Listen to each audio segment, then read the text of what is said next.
So guys, hapa mambo ni mawili ama manne kwa jumla, nataka nizungumze hivi. So it's either sisi kama Waafrika tumekuwa wapumbavu zaidi ama sisi kama Waafrika tumekuwa wajanja zaidi. So mambo nimesema ni mangapi? Mawili. Ama upande mwingine ambao tutaweka mambo manne, tuseme ya kwamba it's either wale ambao walitufanya kama sisi wakoloni wao, either wamekuwa wajanja zaidi ambao ni wazungu mabepari, wamekuwa wajanja zaidi ama wamekuwa wazuri kupita kiasi. Na siku zote Mswahili husema kwamba kitu kikiwa kizuri zaidi, kabla hujakichukua basi fikiria mara mbili. Na wazungu wakaiweka ya kwamba when the deal is too much good then think twice before you go for it. Na swala zima hii yote inazungumzia kuhusiana na mpango mzima wa Ufaransa ama serikali ya Ufaransa ikiongozwa na rais wao Macron wa Ufaransa, Emmanuel Macron, ambaye aliweza kuzuru nchi ya Kenya na kufanya mkutano mkubwa sana jijini Nairobi pale, ambapo aliweza kualika marais wote wa Afrika hapa waweze kuhudhuria mkutano ule, ambao hao wawili, yeye pamoja na William Samoei Ruto, rais wa nchini Kenya, ndo walikuwa kama mahost wa ule mkutano. Baadhi ya marais waliweza kuzuru, lakini baadhi ya marais kutoka nchi za Afrika walikataa kuzuru mkutano ule. Sababu hazijajulikana, lakini baadhi ya sababu ambazo tumeziangalia chini ya maji ni hizi ambazo nataka kuelezea. Nikwambie tu ya kwamba mpaka sasa nchi za Afrika nyingi sana zinalilia umaskini, wakati ardhi yao ama wakati nchi ile iko na rasilimali kibao sana nyingi za kufanya wananchi wao waweze kufaidika na kufanya wananchi wao wasiwezi kung'ang'ana. Kama tunavyoendelea kuzungumza kwa sasa, nchi kama ya South Africa, nchi ya kusini mwa Afrika kule, kwa sasa vita vikali sana vinaendelea, na vita hivi vinaendelea baina ya Mwafrika na Mwafrika, ambapo wale ambao ni raia wa kusini mwa Afrika wameweza kutiwa sindano na kuaminishiwa na baadhi ya wazungu nchini mle, na kuambiwa kwamba maisha yao ni tofauti na maisha yao sio mazuri. Kisa na maana ni kwa sababu kuna raia wa Kiafrika kutoka nchi zingine za Kiafrika ambao wameweza kuingia pale ndani ya kusini mwa Afrika na kufanya maisha ya raia wa kusini mwa Afrika yaweze kuharibika. Na kitu ambacho yule ambaye ni raia wa kusini mwa Afrika ambao hajatambua na kuelewa ni kwamba mzungu huyu ambaye anamwaminisha vitu kama vile na kuchukua hatua kumpiga Mwafrika mwenzake na kumfukuza kule, ni kwamba mzungu yule ndio anataka kuchukua faida ama anataka kuchukua advantage ili aweze kuchukua rasilimali ambazo ziko ndani ya kusini mwa Afrika, aweze kuzitegemea na kuendelea kuzitegemea na zimfaidishe mwenyewe, ikizingatiwa kwamba kusini mwa Afrika kuna dhahabu kibao sana na rasilimali zingine ndogo ndogo ambazo zinaleta utajiri mkubwa zaidi kusini mwa Afrika, lakini raia wa kusini mwa Afrika hafaidiki. Na sio kusini mwa Afrika peke yake, hata nchi zetu za mashariki mwa Afrika hapa, Tanzania, Kenya na Uganda, ni nchi ambazo ziko na rasilimali kibao sana, lakini utaangalia rasilimali zile hazifaidishi mwananchi kwa njia moja ya directly ambapo inapaswa iwe hivyo. So mkutano huu ambao umetengenezwa nchini Kenya jijini Nairobi, ambapo Rais Macron, rais wa Ufaransa mwenyewe, amethibitisha ya kwamba ilikuwa ngumu sana kwa rais yeyote kukubali mkutano kama huu uweze kufanyika jijini mwa nchi yake, lakini William Samoei Ruto, rais wa nchi ya Kenya, ameweza kukubali. So kwa kukubali kwa rais William Samoei Ruto, rais wa Ufaransa, amesema kwamba it was a crazy decision ama it was a crazy for William Samoei Ruto to accept this grand final to happen in Nairobi, Kenya. Yani ilikuwa kama uchizi vile kwa yeye kukubali, kwa sababu Macron, rais wa Afrika, rais wa Ufaransa, kama kabisa hakuamini ya kwamba ungekubalika mkutano kama huu uweze kufanyika nchini Kenya, ambapo imezingatiwa kwa sababu kuna baadhi ya marais ambao mpaka sasa tunawaamini na tunaona kwamba hao ndo marais ambao ndo watainua Afrika, hao ndo marais ambao watafanya Afrika irudishe heshima yake. Na baadhi ya marais kama hawa ni kama Ibrahim Traore. Ibrahim Traore ameweza kukataa uongozi wa Ufaransa. Ibrahim Traore ameweza kukataa utawala wa Ufaransa. Ibrahim Traore vile vile ameweza kufurusha serikali nzima yote na jeshi lake lote nchini Ufaransa pale, na kuniambia lirudi za Ufaransa, kwa sababu ameona kwamba kuna vipengele fulani ambavyo kama serikali ya Ufaransa inafanya ndani ya Burkina Faso, ambao kama Ufaransa wamekataa na kusema kwamba nyinyi mnanufaika zaidi nchini mwetu na mnapata faida kubwa sana hapa Afrika kuliko sisi vile ambavyo tunapata faida kubwa kule nchini kwa Ufaransa. Na is the same thing, is the same case sasa ya kwamba France kama Faransa wanataka kuingia upya na kuingia kwa ukubwa na kuingia kukanyaga mguu zaidi nchi za Afrika ama bara la Afrika kwa ukubwa zaidi, ili waweze kufaidika na kunufaika sana kwa zile rasilimali ambazo tuko nazo hapa Afrika.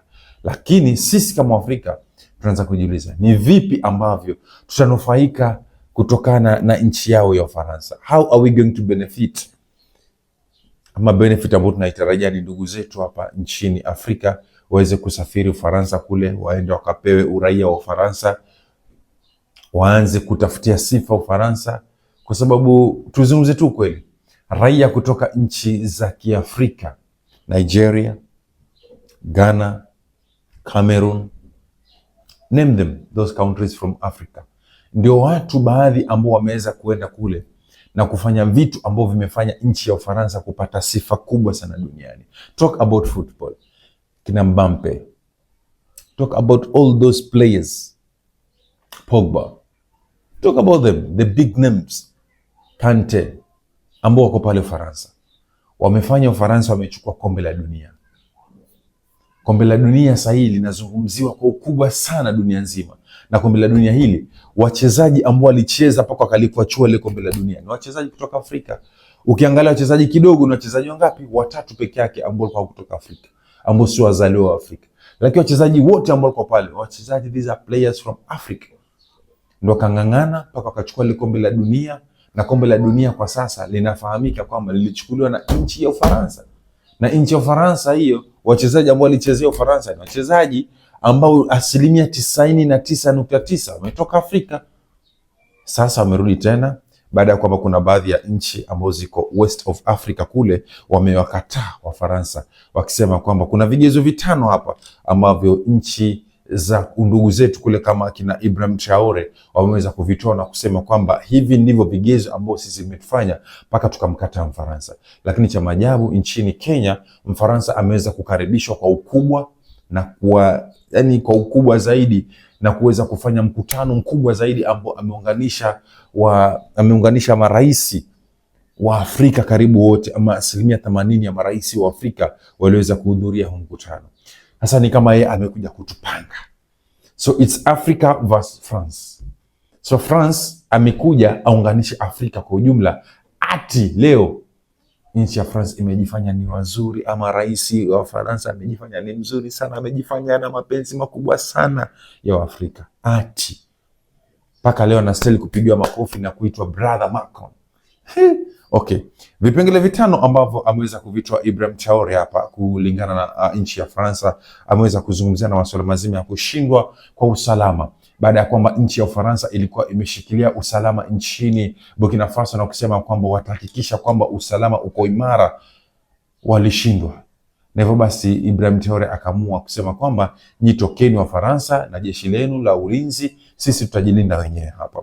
Kushindwa kwa usalama, jeshi la Faransa lilishindwa kukomesha makundi ya kigaidi yenye msimamo mkali sana ndani ya Burkina Faso. Hivyo basi ikabidi Ibrahim Traore atoe jeshi lile na kuamua kujilinda wenyewe hapo.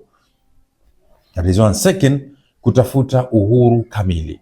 So Burkina Faso pamoja na rais wao Ibrahim Traore aliona ya kwamba endapo tutakuwa na Ufaransa ama tutakuwa na uongozi wa Ufaransa wakiendelea kutupanga, inamaanisha kwamba tutakuwa bado hatuna uhuru, ama tutakuwa bado tuko chini ya uhuru wa familia fulani ama uhuru wa nchi fulani ya uzunguni. So it's like we'll be still be colonized. Tutakuwa bado sisi ni wakoloni wa Ufaransa. So mimi ni kama Ibrahim Traore akaja kwambia, ili nchi yetu ya Burkina Faso isionekane kwamba tuko chini ya ukoloni wa Mfaransa, tutoe Wafaransa wote nchini mwetu ili tuweze kujiongoza na tuweze kujipatia ushuru wenyewe na tuweze kufanya biashara zetu wenyewe, tuweze kuchimba madini wenyewe, tuweze kuuza madini hayo ambayo tunachimba wenyewe, ili faida tuzipate na tunufaike kwa zile faida ambazo zitatokana kwenye rasilimali zetu ambazo tuko nazo sisi wenyewe kama wenyewe. Ambao amesema hapa kutafuta uhuru kamili. Alitaka nchi ijiongoze yenyewe bila kuingiliwa na nchi za magharibi. Perfect. Hasira za wananchi wa Burkina Faso walikuwa na hasira sana. Wananchi wengi walichoshwa na uwepo wa wanajeshi wa Ufaransa nchini mwao, ambao wakati mwingine walikuwa wakifanya dhulma dhidi ya wananchi na raia wa Burkina Faso. The same thing is going to happen. Sahihi Rais Macron akitaka kuanzisha msaada wote ama akitaka kuanzisha project yote, ataleta raia wa Kifaransa hapa, na raia wa Kifaransa atakuwa na ile dharau ya kuona Mwafrika hana lolote. Watataka wadhulumu wa Afrika, wachape wa Afrika, na kwa sababu serikali itakuwa inaabudu nchi ya Wafaransa kwa sababu ndio walioleta investment, basi Wafaransa watatamba sana pasi kufuatilia sheria hata ya nchi. Kulinda mali asili. Alitaka kudhibiti madini ya dhahabu ili yafaidishe wananchi, sio makampuni ya kigeni. Rasilimali kulinda mali halisi, kulinda rasilimali halisi. Nchi yetu ya Kenya, nchi yetu ya Tanzania, nchi yetu ya Uganda, hizi ni nchi ambazo ziko na rasilimali kibao nyingi sana zaidi, ambazo rasilimali hizi laiti zingekuwa zinachimbwa kwa mikakati ambayo ingewekwa vizuri, basi hakuna hata mwananchi mmoja wa mashariki mwa Afrika angeweza kuteseka kwa sasa, kwa sababu ya kwamba kuna makampuni ya kigeni ambayo rasilimali hizi ndizo ambazo zinapelekwa kuuzwa kule, na bado vile vile kampuni zile zinatoa watu wake waje kwa minajili ya kuchimba. Basi rasilimali hizi hazitufaidishi sisi kama wakazi wa ile eneo ambazo rasilimali hizi zimetoka, japo zinafaidisha wageni ambao wamefanya kuja, makampuni ambao wamefanya kujengwa na investors kutoka nchi nyingine ambao ziko magharibi kule. Sisi wenyewe tunaachwa na umaskini wetu, tuendelee kuwa maskini hapa tukipigana wenyewe. Tatu ambao alisema hapa ni kutafuta washirika wapya. These are new investors. Aliamua kushirikiana kijeshi na Urusi badala ya Ufaransa. Kwa sababu gani? Aliona Urusi itamfaidisha yeye kuliko Mfaransa anavyotaka kujifaidisha yeye. Na Mfaransa alimuonyesha Burkina Faso ya kwamba yeye anajitaka kujifaidisha tumbo lake mwanzo, ndio angalie Mwafrika atafaidika vipi. Leo hii tunatambiwa mjini kwetu, tunatambiwa nyumbani kwetu, tunatambiwa kwenye ardhi yetu, tukialika mashetani tukiamini ya kwamba tumealika kuku, kesho tutachinja tukule nyama choma. No, mi haijaniingia kwa akili. There's no way that the bad person now has already changed within a minute and he has become a very good person from nowhere. Haiwezekani. We need to think twice before we sign any deal. Tuanze kuangalia, when we sign this deal, how is this deal going to benefit us? How is this deal going to benefit the citizen of Kenya, or the citizen of Tanzania, the citizen of Uganda? Before we go to that deal, before we rush to sign that deal, let's make sure that this deal is going to benefit both sides, not only France side. Because the most of the deals that have been already signed, they're the deals that are going to benefit France side. Kwa sababu nchi ya Faransa wamesema wanataka kuleta muungano wa pamoja. Na muungano wa pamoja huu si muungano ambao utafaidisha Mwafrika, trust me. Ni muungano ambao utamfaidisha yeye kama yeye pamoja na nchi zake za Faransa. Yeye amekuja kwa njia ya utaratibu na njia ya kupendelea na njia ya mapenzi ya undugu. Trump, rais wa Marekani, haendi kwa njia hiyo, anaenda kwa njia ya kibavu. Anaonekana ya kwamba mimi mbaya. Unajua afadhali yule mbaya ambaye unajua huyu ni mbaya. Rais Trump alifuata Venezuela pamoja na nchi ya Iran, akawaambia kwamba mimi nataka mafuta yenu na nataka hizo weapons ambazo nyinyi mnatumia, na vile vile pia nataka yale madini ambayo mnatumia kutengeneza hizo weapons. Munipe sahihi. Kama mtaki na waua ili radi munipe. Mpende mkate munipe. That's why kuna vita vilianza kule Iran pamoja na Israel na Amerika. Wakawa wanapigana ili mradi wa nini? Wapate vile vitu. Lakini kwetu sisi Mfaransa amecheki. Nikipigana na Wakenya, nikipigana na Tanzania, nikipigana na Uganda, nikipigana na Afrika, Waafrika hawa watapata wajanja, waje wajanja rushwa, waambie tuketini pamoja tuanze kumuuliza Mfaransa anataka nini. Mfaransa angekuja hapa akamwambia mimi nataka shamba lenu, nataka mavitu zenu, nataka ABCD, ingekuwa gumzo dunia nzima. So Mfaransa akaamua aje kwa njia rahisi, atamtafuta kiongozi gani ambaye atamuongelesha kwa taratibu, hata kama ni kumwekea kabunda kwenye meza atakubali, ili mradi tuweze kuita Afrika wote ama heads of Africa yote, marais wa Afrika wote tuweze kuita, tuweke kwenye meza moja ili tuwazungumzie kwa pamoja. Akamwona nani? Rais William Samoei Ruto. Akawekwa kwenye meza, akaita marais wengine, wakaletwa pale, wakazungumzia jambo hili kwa ukubwa na kwa wingi, na mwisho wa siku wamefikia ajenda yao. Welcome to Kenya anytime. You have demonstrated to us that you are our friend. Give it up for my friend Emmanuel Macron. Thank you, my friend. Thank you. Nairobi nyaje. Muko salama. Sana. Thank you so much. This is our honor, my delegation and myself, to be here with you. And let me first thank President Ruto, my dear brother, William, because he had to be crazy to accept this offer to co-chair and co-organize a summit like this one. But he did accept. And more than that, he delivered.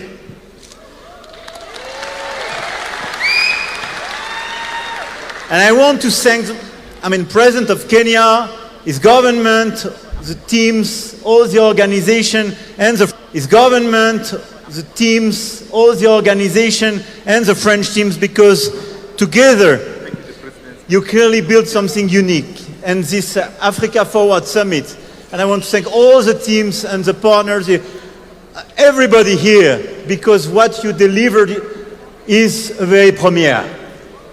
For entrepreneurs, artists, sports people, and it was very inspiring. So thank you so much.